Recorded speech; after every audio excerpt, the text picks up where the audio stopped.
Bonjour à toutes et à tous.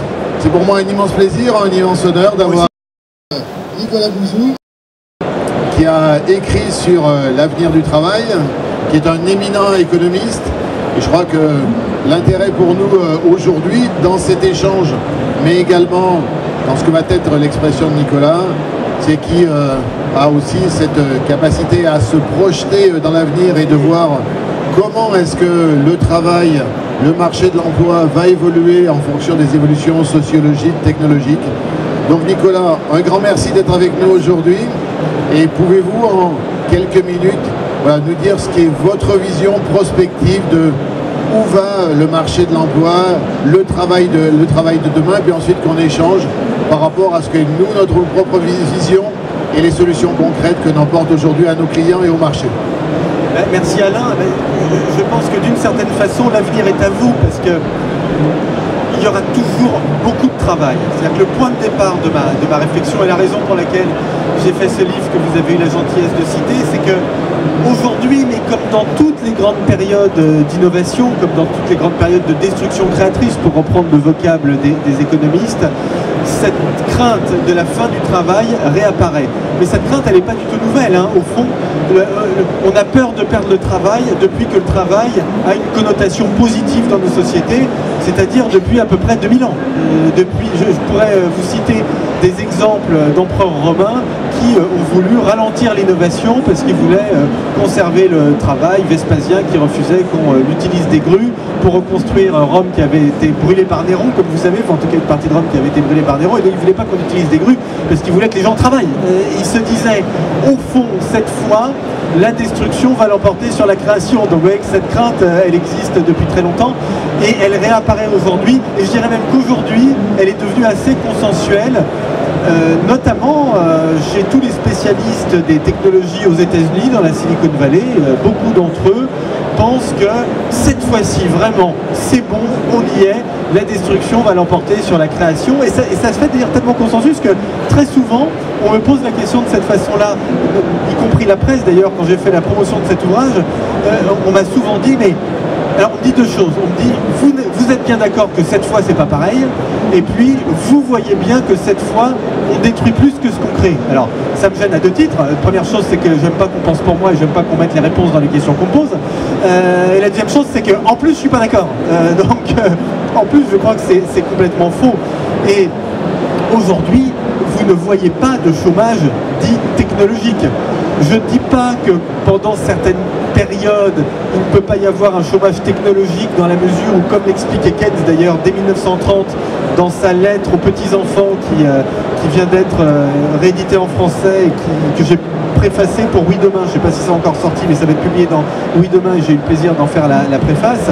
Il explique bien qu'il y a de l'innovation technologique, il y a des nouveaux besoins, mais entre le moment où l'innovation détruit l'emploi et le moment où les nouveaux besoins peuvent permettre de créer de nouveaux emplois, là c'est vrai qu'il peut y avoir un petit peu de temps qui dépend d'ailleurs des rigidités du marché du travail, qui dépend du système de formation, etc. Mais il ne peut pas y avoir de chômage technologique sur le long terme, et aujourd'hui on ne le voit pas du tout, on voit même plutôt l'inverse, c'est ce qui est très intéressant, c'est-à-dire qu'on voit que ce sont les pays dans lesquels les entreprises investissent le plus en numérique, robots, IA, blockchain, tout ce que vous voulez, qui ont le plus d'emplois, et les pays qui investissent le moins dans ces domaines-là, qui ont le moins d'emplois. Donc ce chômage technologique, on ne le voit pas. La théorie dite du déversement, c'est-à-dire la théorie selon laquelle quand on crée un emploi chez Facebook, ça crée plein d'emplois indirects, elle n'a jamais été aussi bien vérifiée qu'aujourd'hui. Alors là aussi c'est marrant parce que à chaque fois qu'on m'interroge, on me dit alors c'est parfois dans un français approximatif, mais vous êtes bien d'accord que la théorie du déversement ne fonctionne plus? Non seulement je ne suis pas d'accord, mais c'est très exactement l'inverse que j'observe, c'est qu'elle fonctionne bien. Donc si vous voulez, le sujet c'est pas la fin du travail, pour une raison qui est vraiment une raison de fond, et qui est une raison qui est presque plus philosophique qu'économique, c'est le fait que tant qu'il existera une différence entre la technologie et l'humain, ce seront des facteurs de production complémentaires. Et donc tant qu'il y aura une différence et des besoins à satisfaire, le champ potentiel du travail, il sera infini. Et d'ailleurs, pour remuer le couteau dans la plaie, mais vous nous en parlerez peut-être tout à l'heure, moi, là, les entreprises que je vois, y compris vous, elles ne me parlent pas beaucoup de la fin du travail. En revanche, elles me parlent beaucoup du fait qu'elles ne trouvent pas les compétences. Ça, en revanche, c'est quelque chose qui revient souvent. Donc, avant de faire le revenu universel, je propose qu'on fasse la réforme de la formation professionnelle, qui me semble légèrement plus urgent et sans doute beaucoup plus efficace pour l'équilibre de nos sociétés. Donc, tant qu'il y aura une différence, il y aura une complémentarité. Et tout notre défi, et là vraiment notre défi, vous, moi, nous qui réfléchissons, vous qui agissez, c'est de faire en sorte que cette complémentarité, ce soit une complémentarité des compétences. C'est-à-dire qu'il y a des choses que la machine ne fait pas, et je ne suis même pas sûr qu'elle pourra les faire demain. Et il y a notamment 3 types de compétences comportementales qui me semblent extrêmement importantes. Premier type de compétences comportementales, tout ce qui est lié autour de la créativité et de l'innovation, mais couplé à de la rigueur. Hein. Attention, hein, être créatif en soi, c'est pas forcément bien. Hein, si c'est pour raconter des idées nouvelles, mais stupides en permanence, ça ne marchera pas. Hein. Donc il faut être créatif et rigoureux à la fois, ça c'est le premier type de compétences. Deuxième type de compétences, ce qu'on appelle les interactions sociales, l'empathie. Hein. Moins de chirurgiens, plus de médecins, pour prendre l'économie de la santé. Hein. Moins de chirurgiens, parce que moins de tâches mécaniques à faire, plus de médecins, de gens qui vraiment vont traiter avec des patients. Et troisième compétence, et ça c'est très important parce qu'on ne le dit pas assez, il faut vraiment développer l'esprit systémique, l'esprit global chez les jeunes. Dites à vos enfants de faire des études de généralistes. Ce qui manque aujourd'hui, ce sont des gens qui ont une vision globale du monde, ou globale de l'entreprise, ou globale de l'activité, globale de leur secteur. Ça, la machine ne sait pas le faire. Quand vous voulez piéger une voiture sans chauffeur, vous dessinez une ligne blanche autour d'elle. Parce que la voiture sans chauffeur, elle connaît le code de la route, mais elle n'a pas de vision globale du monde. Elle ne sait pas que quelqu'un peut vous faire une blague en mettant une ligne blanche autour d'elle. Et donc, développer cette vision systémique, c'est très important. Il faut être spécialiste de certaines choses et généraliste. Il faut être les deux à la fois. Et ça a des implications extrêmement fortes quand on réfléchit à l'avenir de nos systèmes d'éducation. Ça veut dire que le plus important dans le domaine de l'éducation, ce sont les savoirs fondamentaux. Plus vous avez un monde de destruction créatrice rapide, plus l'éducation doit porter non pas sur les compétences, mais sur ce qui va permettre d'acquérir des compétences, sur ce qui va permettre de comprendre un contexte, d'interréagir, les interactions sociales, d'être capable de créer. Et ce qui va vous donner ça, c'est même pas, l'apprentissage du code. C'est pas ça. C'est l'apprentissage du français d'abord. Le code informatique, c'est très bien, mais ça vient après le français. Donc, le français, la lecture, la culture générale, la littérature, les mathématiques, l'histoire géo, les humanités, ça, c'est très important. Les langues étrangères, bien évidemment, hein, parce que comprendre l'anglais, c'est comprendre l'anglais avec un petit A et avec un grand A. Bon. Donc, ça, c'est très important, parce que c'est ça ce qui permet d'avoir la vision globale du monde. Des techniciens, on pourra toujours en former, et avec l'accélération de la technologie, la vitesse de dépréciation de leurs compétences va accélérer. Il en faut, bien évidemment. Je vais vous donner un exemple très concret, pour bien me faire comprendre, et après je conclue pour vous laisser la parole. Je suis allé faire une intervention dans il y a quelques jours, dans l'une des plus grosses entreprises européennes de transport routier, secteur que vous connaissez sans doute. Transport routier, c'est passionnant comme secteur, parce que des chauffeurs routiers, on n'en aura plus besoin dans 15 ans à cause des camions autonomes. Mais aujourd'hui, on en cherche, il n'y en a pas assez. Ça, c'est très intéressant. Je ne sais pas si vous en avez parlé à Muriel hier, mais quand vous faites de la politique économique, ça, c'est intéressant. Qu'est-ce qu'on fait? On forme des chauffeurs routiers parce que vous en avez besoin, parce que les entreprises en ont besoin, mais qu'est-ce qu'on va... Mais on leur dit qu'on les forme pour un métier qui n'existera plus dans 10 ou 15 ans. Très compliqué. Alors, quelle est la solution à ça? Bien sûr, il faut en former, parce qu'on en a besoin aujourd'hui. Et c'est un métier qui est pas mal payé du tout, et dont on a besoin. Donc c'est très important de former des chauffeurs routiers aujourd'hui. Mais il faut déjà leur donner la capacité à acquérir de nouvelles compétences demain dans la logistique, l'organisation, que sais-je. Donc, vous voyez, technique et généraliste à la fois. La réforme de la formation professionnelle est formidable, je la soutiens, je pense que c'est très intéressant ce qui se fait. Maintenant, il faut aussi que notre formation initiale progresse pour justement, alors là on parle d'investissement à long terme, mais que nos enfants puissent avoir la capacité à entrer dans ce 21e siècle, qui ne sera pas un 21e siècle où il y aura moins d'emplois, où il y aura moins de travail. On a toujours cru ça, c'est pas vrai. Bien sûr qu'il y a des métiers qui vont disparaître, mais des métiers qui vont disparaître. Vous vous baladez dans Paris, moi je suis dans le sentier, entre la rue des Déchargeurs, la rue des Lavandières, la rue des Charrons, la rue des Couteliers, la rue des Gravilliers, etc. Ça, tous les métiers ont disparu.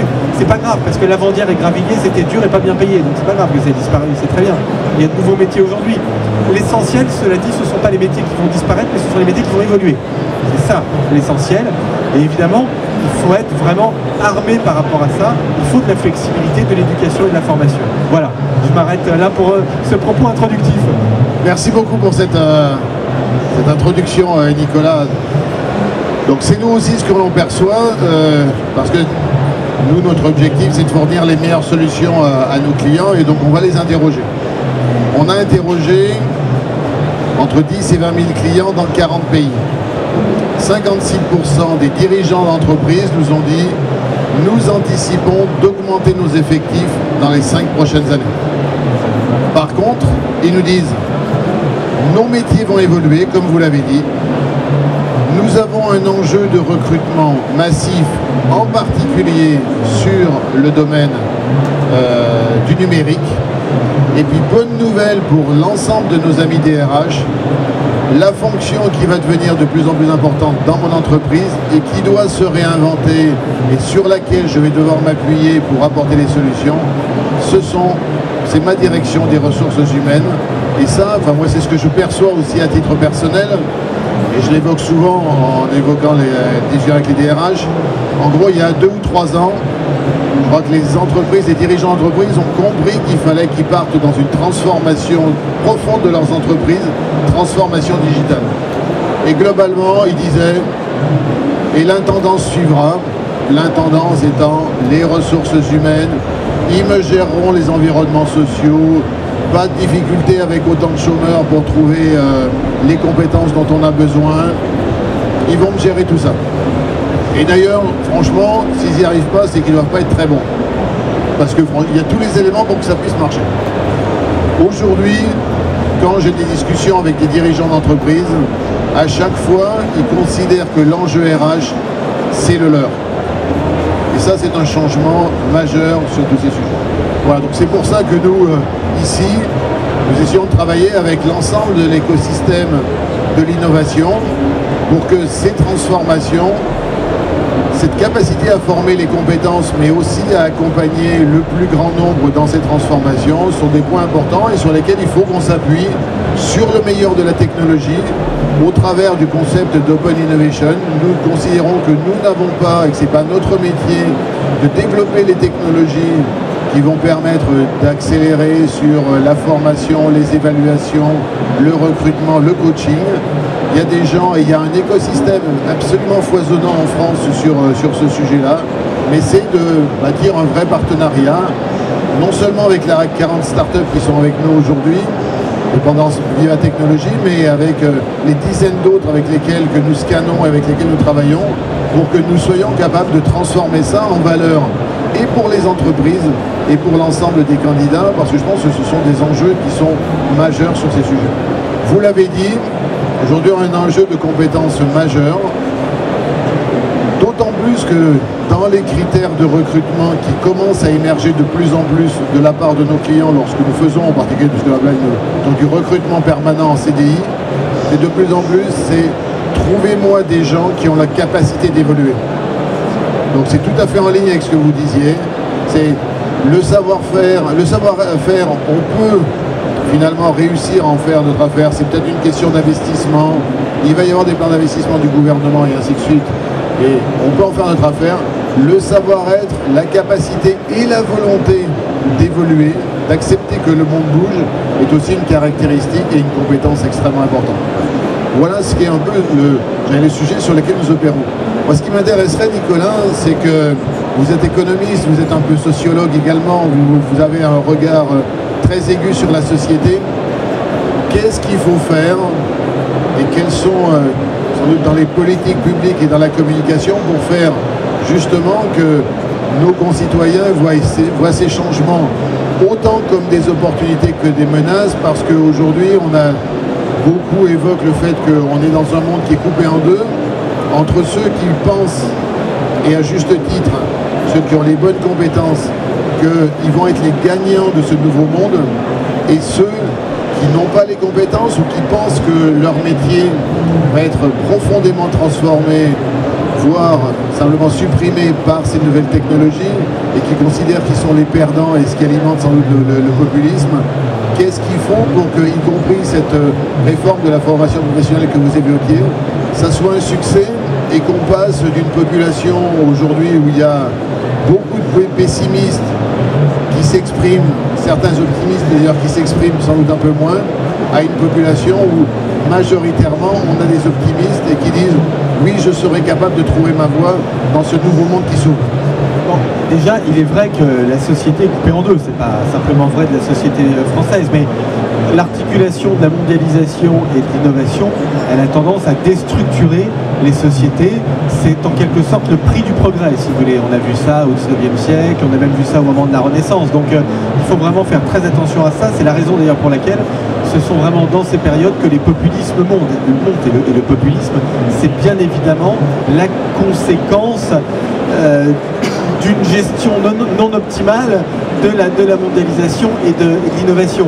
Mais c'est très difficile, hein, c'est pas un sujet facile, parce que quand on le dit comme ça semble limpide. Quand on réfléchit à ce que l'on pourrait faire, par exemple, en matière d'aménagement territorial pour raccrocher la France périphérique, pour reprendre l'expression du géographe Christophe Cuny, à la France métropolitaine, ce sont des sujets qui sont difficiles.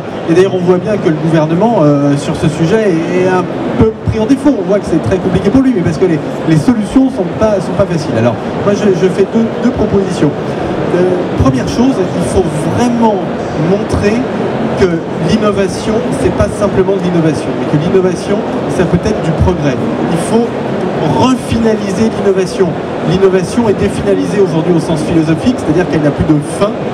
On innove pour innover, on cherche pour chercher, on travaille pour travailler. Et il faut vraiment montrer la dimension de progrès de ces innovations. Le taxi volant d'Airbus, formidable, c'est très rigolo, mais rigolo, c'est pas suffisant. Il faut vraiment que ça serve à améliorer la fluidité dans nos villes. Le robot Watson, formidable, c'est très spectaculaire. Mais spectaculaire, ça suffit pas. Il faut qu'on montre comment ça permet de déceler des maladies plus vite et de soigner des gens qu'on n'aurait pas pu soigner sans ça. Vous voyez ? Donc il faut vraiment passer de l'innovation au progrès. Alors ce type de salon est très positif, mais en même temps, il ne faut pas se mentir. Nous qui fréquentons ce type de salon, on est du côté de la création et on aime ça. Donc ce type de salon est formidable, mais il convainc des convaincus. Le problème, c'est qu'il faut que nous, qui sommes du bon côté de la barrière et qui sommes convaincus et qui sommes optimistes, parce que c'est facile pour nous d'être optimistes, évidemment, parce que nous, on adore ce monde. Donc c'est sûr que c'est plus simple, hein, on s'y épanouit, on a des bonnes formations, les bons emplois, etc. C'est pas dur. Mais il faut vraiment qu'on délivre ce message de progrès. Il faut faire en sorte que le progrès soit accessible à tout le monde. Ce que je dis là n'est pas du tout théorique, hein. On va faire une réforme de l'hôpital. Comment est-ce que l'intelligence artificielle, on peut la mettre dans tous les hôpitaux pour que tout le monde ait accès à de meilleurs soins? Donc c'est pas, ce que je dis là n'est pas du tout théorique, ce sont des sujets extrêmement concrets. Deuxième sujet, encore plus concret, il faut diriger la totalité de notre politique publique vers la gestion de cette destruction créatrice. C'est ça l'enjeu. C'est la raison pour laquelle, en effet, je vois d'un œil très positif cette réforme de la formation professionnelle qui est un pari. Hein. Je ne suis pas sûr que toute l'opinion publique ait bien compris ce qui était en train de se tramer. En réalité, alors je peux en parler puisque, comment dire, très immodestement, mais j'ai d'autres qualités que la modestie, celle-là m'ayant déserté il y a longtemps, mais j'ai la prétention d'avoir eu un millimètre d'influence sur cette réforme de la formation professionnelle, donc je vois bien ce que le gouvernement est en train de faire. On avait un système qui était assez vertical et assez descendant et assez bureaucratique, et il s'agit de créer un marché de la formation professionnelle. C'est-à-dire de dire aux actifs, pas seulement aux salariés, de dire aux actifs, vous avez un compte avec de l'argent, et vous pouvez acheter votre formation professionnelle. Alors c'est un pari, parce que vous me posiez Alain la question de l'obstacle à cette réforme, de ce qui pourrait ne pas marcher. Bon, pour moi, il y a un obstacle qui est évident. Et je ne sais pas d'ailleurs si on va pouvoir le lever, mais je pense que ça vaut le coup d'être tenté. Est-ce que les actifs vont s'approprier cet outil? C'est aussi simple que ça. Est-ce que les actifs vont se dire, en effet, je suis dans un monde qui est un monde d'évolution rapide, et donc je dois acheter tous les 2 ans, je dois acheter des formations, je dois regarder ce qui se fait en matière de formation, et je dois acheter des formations. Parce que c'est ça, hein, c'est une réforme qui est très libérale, hein, c'est ça le sens de cette réforme, c'est vraiment de redonner de l'autonomie aux salariés en termes d'accès à la formation professionnelle. Donc moi, si vous voulez, comme je suis libéral, ça me va, je trouve ça bien, mais je vois bien l'obstacle, qui est que l'outil soit sous-utilisé. Je pense que c'est le rôle aussi des entreprises qui sont là et de tout cet écosystème dont vous parliez, d'expliquer au fond à quoi tout ceci va servir, et c'est très bien de l'avoir étendu aux actifs. Alors, il restera un défi très important, c'est la formation professionnelle des demandeurs d'emploi, parce que vous savez que la formation c'est un espèce de truc bizarre hein, du point de vue économique. C'est le seul service pour lequel il n'y a pas d'effet de satiété, c'est-à-dire que la demande, plus vous en consommez, plus votre demande augmente. Donc c'est très compliqué la formation professionnelle. Ça veut dire que les gens qui en consomment sont les gens qui en ont le moins besoin, les gens qui n'en consomment pas sont ceux qui en ont le plus besoin. C'est l'inverse de la nourriture. Hein. Quand vous avez faim, vous mangez, au bout d'un moment, en principe, vous avez moins faim. Au bout d'un moment. Bon, quand vous ne mangez pas, vous avez faim. Et vous avez un mécanisme de régulation de l'industrie agroalimentaire qui est assez simple. La formation, c'est le contraire.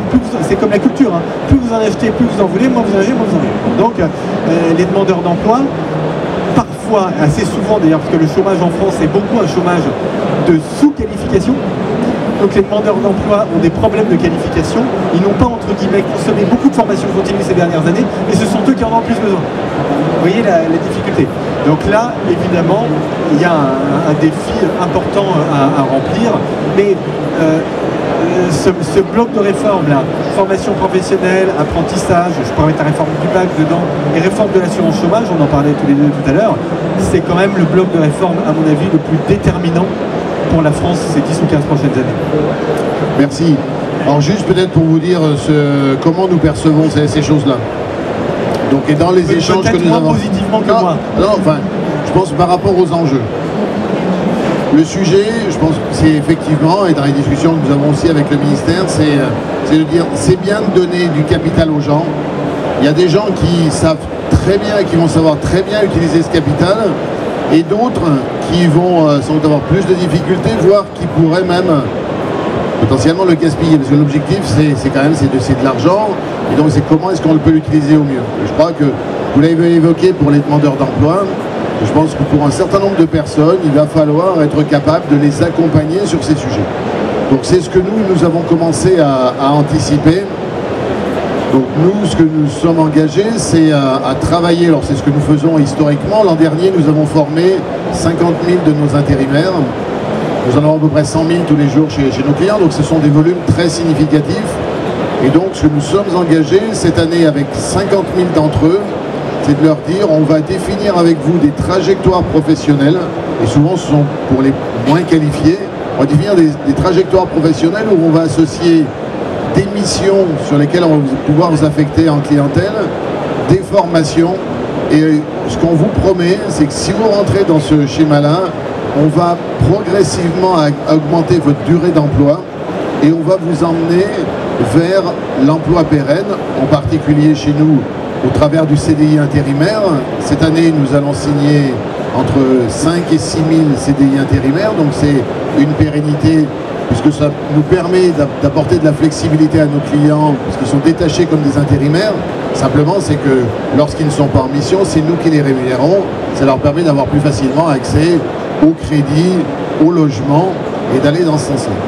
Et donc, ce que nous avons annoncé en début de semaine, pour justement avoir une bonne utilisation de ce compte personnel de formation, et au-delà de ces 50 000 personnes que nous accompagnons au travers de nos agences, c'est de dire, nous allons apporter des conseils aux 350 000 intérimaires avec lesquels nous interagissons tous les ans, et on va leur mettre à disposition les outils d'une start-up qui s'appelle Open Classroom, qui a fait la une des journaux économiques la semaine dernière, puisqu'elle a levé 60 millions d'euros sur le marché pour se développer.